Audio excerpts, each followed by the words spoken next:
वक्त आने पे बता देंगे तुझे है आसमां, हम अभी से क्या बताएं कि क्या हमारे दिल में है। क्लास 12th मैथमेटिक्स अध्याय नंबर 5 शांता तथा अवकल नियता प्रश्नावली 5.7। Hello student, welcome back to my channel Master Classes. My name is Salib और आप देख रहे हो मास्टर क्लासेस यूट्यूब चैनल।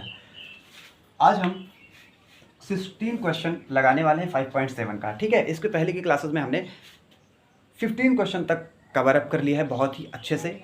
इस क्लास में हम 16 क्वेश्चन को डिस्कस करने वाले हैं। अगर आपने इसके पहले की क्लासेस नहीं देखी हैं तो हमारे प्लेलिस्ट में जाकर फ्री ऑफ कॉस्ट इसको आप वॉच कर सकते हैं, अपनी पढ़ाई पूरी कर सकते हैं। ये चैप्टर समाप्त होने वाला है इस एक्सरसाइज इसी इस वीडियो में। मैं 2 क्वेश्चन बचे हैं उनको कवर करा के ये प्रश्नावली भी ख़त्म कर दूंगा। ठीक है, तो आइए इसको स्टार्ट करते हैं। ये वाला क्वेश्चन भी बड़ा इजी है, दिखना होगा आप लोगों ने कर भी लिया होगा, मुझे उम्मीद है। ऐसा नहीं किया तो आप कर लीजिए और पहले अपने मन से कीजिए, फिर उसके बाद हमारी वीडियोस को देखकर अपने क्वेश्चन को मिलाइए। ठीक है, आइए स्टार्ट करते हैं। लिखा है क्वेश्चन, अगर आपके पास बुक नहीं है तब भी आप ये क्वेश्चन देख सकते हैं। मैंने सारे क्वेश्चन को बोर्ड पे ऐसे लिख देता हूँ जिससे आपको पास बुक भी ना हो तब भी आप पढ़ सकें।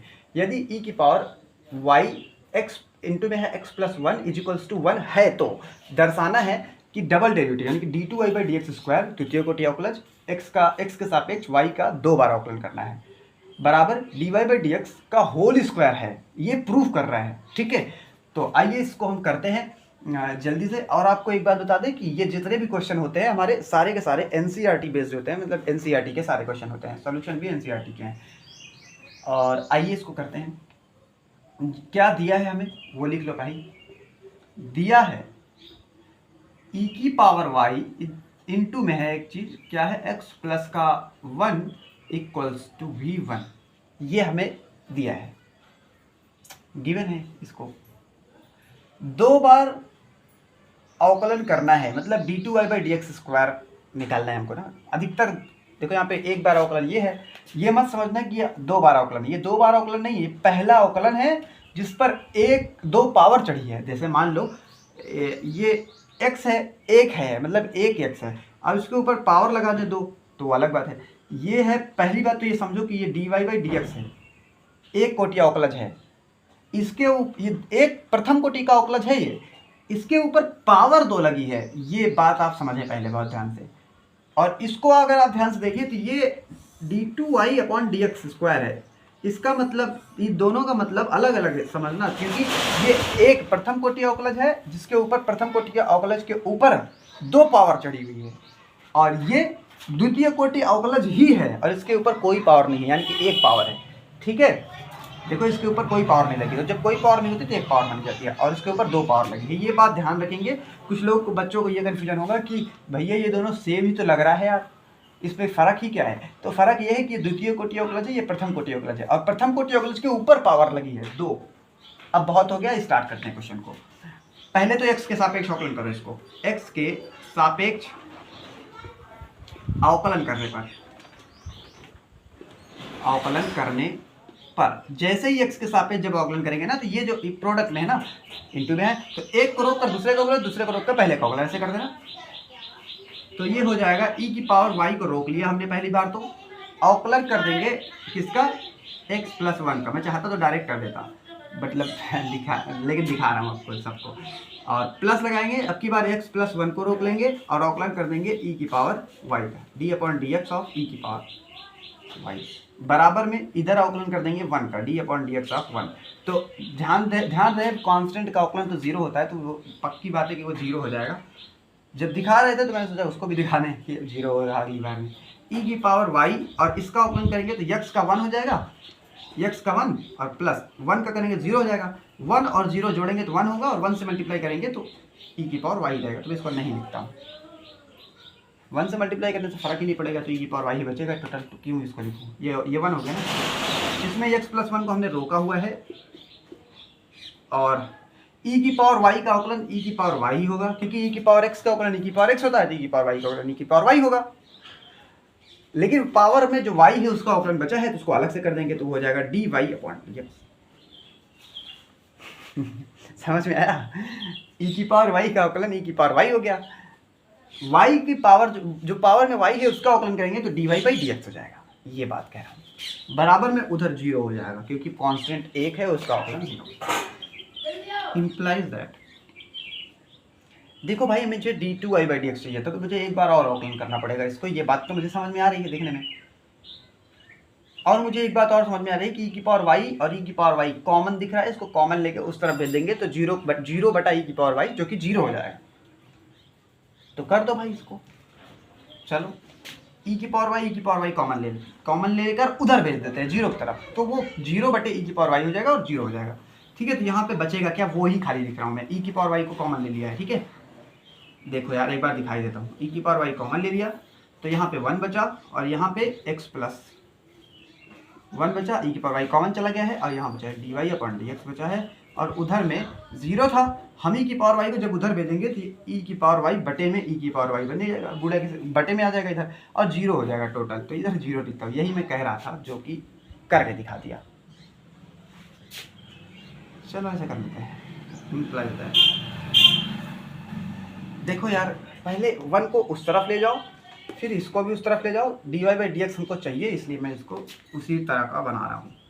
मुझे चाहिए dy/dx बराबर 1 को उधर ले गए तो माइनस का 1 हो गया, x प्लस 1 इधर मल्टीप्लाई में था, उधर ले गए तो बटे में हो जाएगा। ठीक है, ये बटे में आ गया। इसको बोल देना समीकरण नंबर 1 और इसका मुझे काम है, अभी मैं इसको रखूँगा। ठीक है, करूँगा। तो आओ हम बढ़ते हैं अपने अगले, मतलब इसी के आगे। यहाँ से द्वितीय कोटि अवकलन चाहिए मुझे। एक बार अवकलन आ गया है मेरे पास, वो dy/dx। ठीक है, अभी d2y/dx चाहिए था, इसको मिटा रहे हैं। नोट कर लिए होंगे आप, ये मिटाया मैंने। समीकरण 1 याद रखना, इसका काम लग सकता है, लग सकता नहीं, लगेगा। समीकरण 1 को दोबारा से अवकलन करेंगे, पुनः x के सापेक्ष, इसको पुनः कर रहे हैं, नहीं तो ऊपर वाला देख लो। तो सवाल है हमारा, क्वेश्चन था हमारा, पुनः x के सापेक्ष अवकलन करने पर। जितने भी प्रॉब्लम्स होती हैं मैथमेटिक्स में वो बहुत ही आसान होती है क्लास 12 में। ऐसा ना समझना बहुत कठिन है, सारी आसान है, इसलिए आसान समझ के पढ़ेंगे तो जल्दी आ जाएगा। देखो जैसे मान लो, एक बार मैं ऑफलाइन में भी पढ़ाता हूँ ना, मैं ऑफलाइन में भी पढ़ाता हूँ, तो थोड़ा सा बताता हूँ आपको। एक बार मैंने कहा, एक क्वेश्चन था जो कि क्लास 6 का था। मैंने उनको बताया, मतलब बच्चों लोगों को बताया जो 8th में पढ़ते हैं, उनको बताया मैंने कि ये वाला क्वेश्चन बहुत 6 का था, वो लोग 8th में थे। तो मैंने कहा ये क्वेश्चन 10th क्लास का है, देखता हूँ कोई लगा लेगा। कोई नहीं लगा पाया। एक बार 8th क्लास का ही क्वेश्चन जो कि मैंने पढ़ाया था, बट वो थोड़ा सा कठिन था, तो मैंने 8th क्लास वाला क्वेश्चन बताया कि ये 6th क्लास का है, कोई लगा लेगा। तो उसमें तो 2-3 बच्चे लगा लिए उस क्वेश्चन को। तो मैंने कहा आसान बताओ, तो लगता है कि हाँ, बच्चे को लगता है कि बहुत, हाँ यार सर कह रहे हैं तो बहुत आसान होगा, ट्राई करते हैं। और जब कठिन पहले ही बोल दोगे किसी को तो उसको लगेगा सर जी बोल रहे थे, इसका मतलब कठिन ही होगा। तो याद रखो कि पहले किसी भी प्रॉब्लम से लड़ो, आए ना आए वो अलग बात है। ठीक है, चलो इसको अवकलन करते हैं। तो दोबारा अवकलन करेंगे तो ये हो जाएगा d2y/dx² बराबर, इसको क्या करेंगे भैया, इसमें अवकलन मैं डायरेक्ट कर सकता हूँ, बट इसको दिखाता हूँ मैं कैसे करता हूँ। पूरे नीचे वाले का अवकलन करते हैं, मैंने जैसे बताया वैसे मैं दिखा रहा हूँ करके। नीचे वाले का स्क्वायर, नीचे वाले को रोक लेते हैं, अवकलन कर देंगे d/dx ऑफ किसका, ऊपर वाले का। ऊपर वाला क्या है, माइनस का 1। अब माइनस लगाते हैं और अब रोकेंगे किसको, जिसका अवकलन कर दिया, -1 का कर दिया तो -1 को रोक लो। अवकलन किसका करेंगे अब, d/dx ऑफ जिसको रोका था, x+1 को रोका था, x+1 का अवकलन कर देंगे। ठीक है ना, इतनी बातें समझ में आई। फिर हम बढ़ेंगे आगे, ये हो जाएगा d2y/dx² बराबर, ये देखो 1 का -1 का अवकलन 0 हो जाएगा क्योंकि कांस्टेंट है, और 0 से जैसे इसमें मल्टीप्लाई करेंगे तो सब 0 हो जाएगा। ये माइनस और ये माइनस हो जाएगा मिलके प्लस, और x+1 का अवकलन, x का 1 हो जाएगा, 1 का 0, x का 1 हो जाएगा, 1 का 0 हो जाएगा। तो इस हिसाब से यहाँ पर x+1 का अवकलन 1 आएगा, और 1 से मल्टीप्लाई करेंगे 1 में तो 1 ही आएगा। तो एक में जीरो जोड़ेंगे तब भी एक ही आएगा, तो मैं एक साथ में एक लिख देता हूँ यहाँ पे, और बटे में जो है वो होगा एक्स प्लस वन का होल स्क्वायर है। एक्स प्लस वन का होल स्क्वायर जो है, एक्स प्लस वन का जो होल स्क्वायर है उसको मैं ऐसे लिख सकता हूँ क्या, मेरे को बहुत ध्यान से देखना, क्या मैं एक्स प्लस वन का होल स्क्वायर ऐसे लिख सकता हूँ,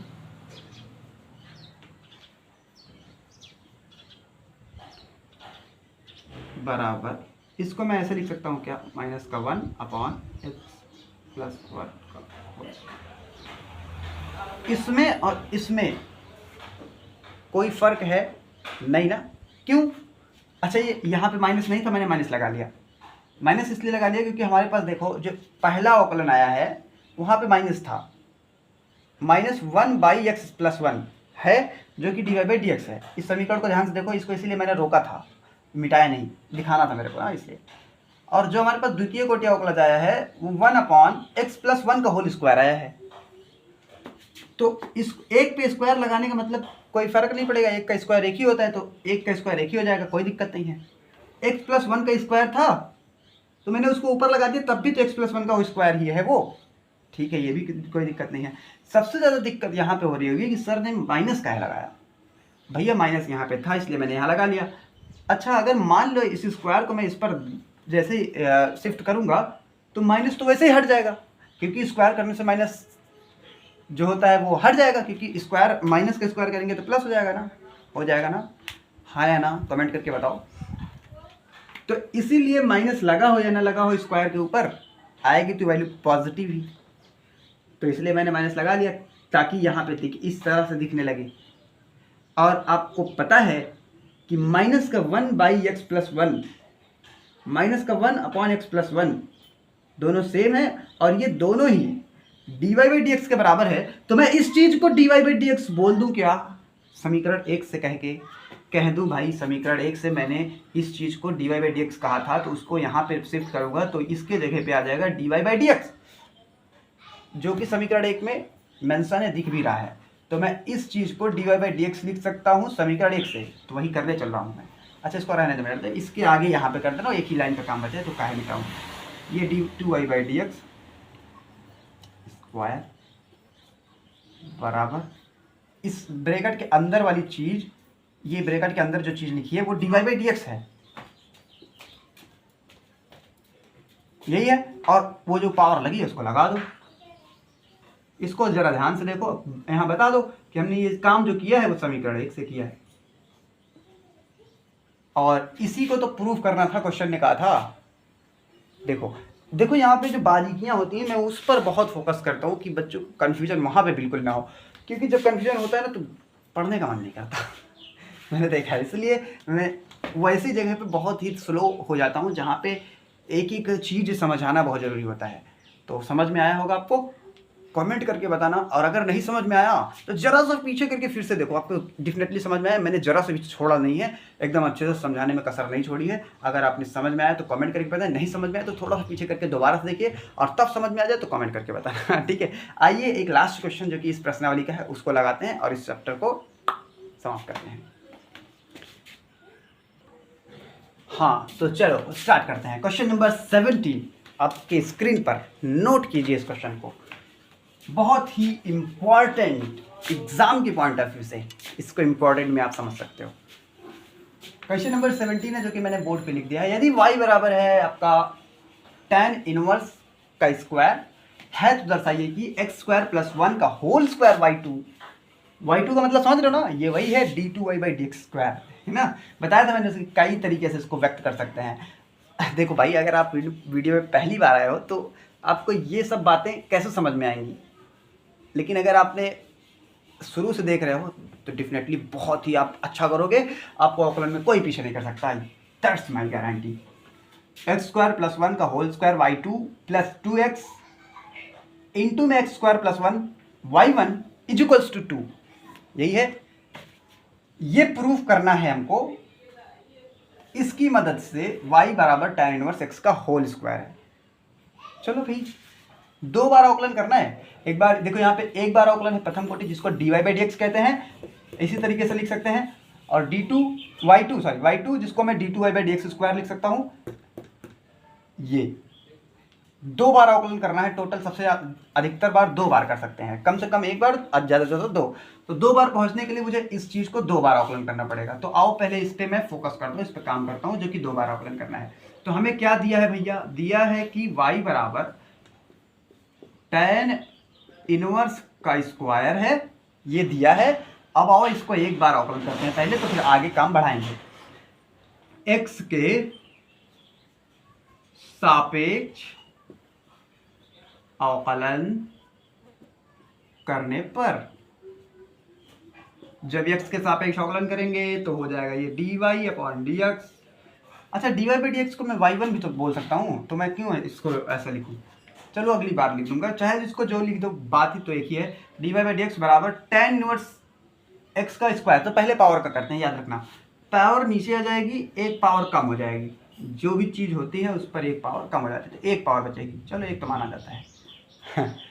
अच्छा, बचा है, हमने पावर का कर दिया, अभी tan इनवर्स x का बचा है, उसको अलग से कर दो, d upon D x of t। क्या है लिख रहा हूँ भाई मैं, t यहाँ पे है ही नहीं, फंक्शन में तो x है। किसका? tan इनवर्स x का बचा है।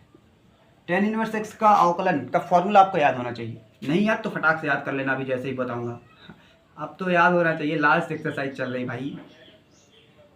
2 tan इनवर्स x अपॉन, तो अपॉन मतलब देखो, समझो पहले बात को ध्यान से।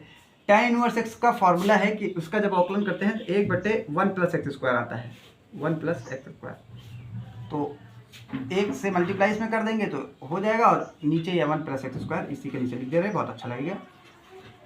tan इनवर्स x का अवकलन 1/1 प्लस एक्स स्क्वायर होता है। ठीक, ऐसा हो गया। इसको तो मैं 1 बोल सकता हूँ ना, सॉरी मतलब y1 बोल सकता हूँ। तो आओ इसको y1 बोल देते हैं। और ये चीज़ को तो गुणा भी कर सकते हैं, इधर ला के गुणा कर लो। तो ये गुणा होगी तो 1 प्लस एक्स स्क्वायर से गुणा किसमें, इसमें, ये क्या है, y1 है, बराबर इधर क्या हो जाएगा 2 tan इनवर्स x। समीकरण 1 बोल दो इसको चाहे। देखो ये चीज़ आ गई हमारे पास, शायद थोड़ा थोड़ा मैच कर रहा है, देखो यहाँ से थोड़ा थोड़ा इधर लग रहा है कि मैच कर रहा है ना?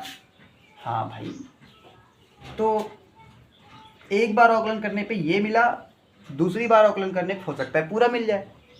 और देखते हैं मिलता है क्या सच में, पुनः x के सापेक्ष अवकलन करने पर।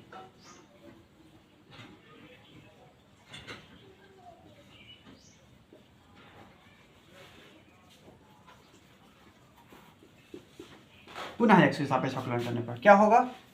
देखो ये प्रोडक्ट रूल लगेगा भैया, गुणनफल का नियम। एक बार इसको रोकेंगे इसका अवकलन, इसको रोकेंगे इसका अवकलन, ऐसे करेंगे। तो यहाँ पे पहले 1 प्लस एक्स को मैं रोक रहा हूँ, 1 प्लस एक्स स्क्वायर को रोका। अवकलन करना है हमको y1 का। y1 का अवकलन का मतलब क्या है, समझ रहे हो? आओ इधर साइड में दिखाते हैं। y1 किसको बोलते हैं? y1 किसको बोलते हैं? इसी को तो बोलते हैं, dy बाई डी एक्स को ही तो y1 बोलते हैं। और dy बाई डी एक्स को y1 बोलते हैं, तो मैंने इसको रोका है और y1 का करना है। तो इसका जब करेंगे d अपॉन डी एक्स तो क्या आएगा, d2y अपॉन डी एक्स आ जाएगा। इसका अवकलन करेंगे तो ये आ जाएगा। और इसको क्या बोलते हैं, y2 बोलते हैं। तो मैं डायरेक्ट ही y2 लिख रहा हूँ। इसका अवकलन करेंगे तो y1 का अवकलन करेंगे तो y2 हो जाएगा। देखो पहले फिर से समझो, इसको रोका हमने, इसका अवकलन किया, प्लस अब किसको रोके, अब इसको रोके, y1 को रोका, अवकलन करेंगे जिसको रोका था, 1 प्लस एक्स स्क्वायर को रोका था। तो 1 प्लस एक्स स्क्वायर का अवकलन डायरेक्ट कर रहा हूँ, 1 का 0 प्लस एक्स स्क्वायर का 2x, बराबर में जो है वो, बराबर में क्या है, इधर वाले का अवकलन भी करना है ना। तो इधर वाले का अवकलन करते हैं। 2 का तो अवकलन होगा नहीं। tan इनवर्स x का अवकलन अभी अभी हमने किया था कहीं पे, ये रहा tan इनवर्स x का अवकलन 1/1 प्लस एक्स स्क्वायर। तो एक ऊपर है ही, 1 प्लस एक्स स्क्वायर नीचे लिख देते हैं। ठीक, इतनी बातें समझ में आ गई ना? बस अब इसी को सॉल्व कर दूं, वो आ गया है। देखो आपको दिख रहा होगा, थोड़ा थोड़ा नज़र मिलाओ। वो क्वेश्चन जिस प्रूव कर रहा था वहां तक दिख रहा होगा कि आप पहुंच गए हैं। इस चीज़ को मैं इधर कर दूं क्या? अभी जगह तो है यार, मिटाने की ज़रूरत नहीं है, इधर ही कर देते हैं। यहाँ से मैं वहाँ पढ़ रहा हूँ। देखो 1 प्लस एक्स स्क्वायर का होल स्क्वायर। देखो यहाँ पे 1 बाद में है, एक्स स्क्वायर पहले है, तो इसको आप चाहे इधर उधर कर लीजिए, बाकी तो दिक्कत नहीं है। y2 सॉरी यहाँ से देखो y2 भी है, यहाँ पे y2 लगाओ और प्लस का देखो यहाँ पे 2x है, यहाँ पे क्या है 2x है, तो जब ये 2x है तो 0 में जोड़ के गुणा करेंगे तो 2x पहले आ जाएगा और ये y1 आ जाएगा। बराबर में इधर क्या है चल रहा है 2/1 प्लस एक्स स्क्वायर, ये चल रहा है। देखो भाई इधर ये बटे में है तो मुझे वहाँ पे दिख रहा है कि 2 अकेला है बेचारा, इस सबको इस तरफ भेज, इसको नीचे वाले को इधर भेज दो तो आके इधर मल्टीप्लाई हो जाएगा, इसमें भी और इसमें भी, तो मल्टीप्लाई कर दो दोनों में। Implies that 1 plus x square में मल्टीप्लाई होगा यहाँ पे, एक मिनट यहाँ पे स्क्वायर कहाँ था भाई, यहाँ पे देखो स्क्वायर नहीं था, वो तो क्वेश्चन में स्क्वायर है, हाँ ठीक है सर, वहाँ पे स्क्वायर नहीं था यार, ये 1 प्लस एक्स स्क्वायर था केवल बस, जब ये आएगा तब स्क्वायर हो जाएगा, मैं वहाँ से देख के उतार दिया मेरे ख्याल से। इसको जब यहाँ पे आएगा तो ये इसमें भी गुणा होगा और इसमें भी गुणा होगा, जब इसमें गुणा होगा तो 1 प्लस एक्स स्क्वायर पहले से था, एक और आ रहा है तो पावर बढ़ जाएगी, 2 पावर हो जाएगी और y2 प्लस इसमें मल्टीप्लाई होगा तो 2x आगे है ही, इसमें मल्टीप्लाई होगा तो ये भी आ जाएगा 1 प्लस एक्स स्क्वायर, इस पर पावर मत बढ़ा देना क्योंकि इसके पास पहले से नहीं था y1, और बराबर में इधर क्या हो जाएगा केवल 2, और ध्यान से देखो यही प्रूव करना। इसी के साथ ये प्रश्नावली होती है समाप्त। मिलते हैं नेक्स्ट क्लास में जिसमें हम और सारे क्वेश्चन करेंगे। कैसा लगा आपको क्वेश्चन, ये कर प्रॉब्लम, इस प्रॉब्लम को सॉल्व करके कैसा लगा कमेंट करके जरूर बताएं। इसी जैसे और भी चैप्टर को पढ़ने के लिए हमारे चैनल को आप सब्सक्राइब कर सकते हैं। ये आप इस प्रश्नावली का लास्ट क्वेश्चन था। मिलते हैं नेक्स्ट क्लास में जिसमें हम किसी और चैप्टर को कवर अप कर रहे होंगे। और भी सारे चैप्टर को पढ़ना है हमारे चैनल पे अवेलेबल है, आप जाके देखिए, विजिट कीजिए, जो जो चैप्टर आपके हैं वो आप कवर कीजिए। और क्लास 10th के अगर आपके संपर्क में कोई है तो उनको भी हमारे चैनल से जोड़ने का प्रयास कीजिए। Thanks for watching, all the best.